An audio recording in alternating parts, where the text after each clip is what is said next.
Cluster bomb కంటే శక్తివంతంగా professor కంచె ఐలయ్య తాజా పుస్తకం ది శూద్ర రెబెలియన్ ఉంటుందని మాజీ మంత్రి డొక్క మాణిక్య ప్రసాద్ అన్నారు. బ్రాడీపేటలోని ఓ హోటల్లో ఆదివారం ఈ పుస్తకాన్ని ఆవిష్కరించారు. ఈ సందర్భంగా జరిగిన కార్యక్రమానికి ప్రముఖ న్యాయవాది వైకే అధ్యక్షత వహించారు. మాణిక్య ప్రసాద్ మాట్లాడుతూ హమాస్ పై ఇజ్రాయెల్ ప్రయోగించిన క్లస్టర్ బాంబు నేరుగా వారి శత్రువుల శిబిరాలనే ధ్వంసం చేసిందని, ఈ పుస్తకం కూడా సమాజంలో శ్రమజీవులపై అగ్రవర్ణాలు అనుసరించే విధానాలను ప్రశ్నించేలా ఉంటుందని, ప్రజల్లో చైతన్యం నింపేలా ఉందని అన్నారు. ఈ పుస్తకం సమాజంలోకి చొచ్చుకుపోయిన తర్వాత ప్రజల్లో మార్పు తీసుకువస్తోందన్నారు. ఆచార్య నాగార్జున విశ్వవిద్యాలయం విశ్రాంత వీసీ విఎన్ఆర్ రావు ప్రసంగిస్తూ సమాజం అణగారిన వర్గాల గురించి ఆలోచింపచేసేలా పుస్తకం ఉందన్నారు.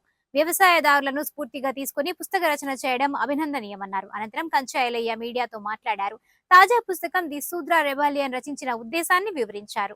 మిత్రులారా, 2 తెలుగు రాష్ట్రాల ప్రజలకు, భారతదేశ ప్రజలకు గుంటూరు పట్టణంలో ది శూద్ర రిబెలియన్ అనే నా పుస్తకము లాంచ్ చేసిన ఈ సందర్భంలో చాలామంది మిత్రులు, గుంటూరు పట్టణ మేధావులు, తర్వాత ప్రజా సంఘాల నాయకులు వీళ్ళంతా వచ్చి, ఇక్కడ ప్రొఫెసర్లు, వైస్ ఛాన్సలరు వీళ్ళంతా వచ్చి పాల్గొన్నారు.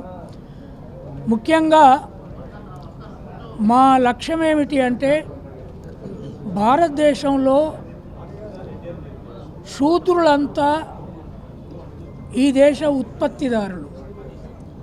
దాంట్లో కమ్మలు, రెడ్లు, కాపులు నుంచి సాకలి, మంగలి, యాదవ, తర్వాత గౌడ అన్ని కులాలు ఉన్నాయి.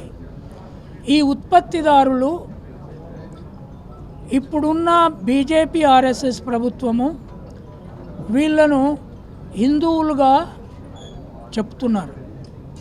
కానీ ఉత్పత్తి చేసే వాళ్లకు మతంలో సమానత్వం లేకుండా వాళ్ళను ఆ మతంలో ఇరికించడం అనేది అది చారిత్రకంగా కరెక్ట్ కాదు.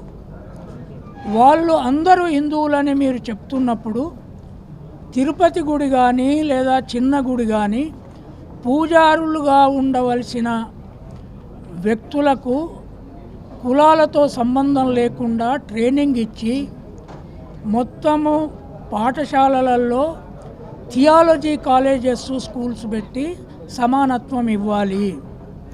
రెండవది, నేను చాలా స్పష్టంగా నా పుస్తకంలో రాసింది ఏంటి అంటే, దేవుడు అందరినీ సమానంగా సృష్టించాడు అని ఆర్ఎస్ఎస్, బీజేపీ, విశ్వ హిందూ పరిషత్తు, తర్వాత వేదాలు చదివే పూజారులు, పీఠాధిపతులు డిక్లేర్ చేయాలి.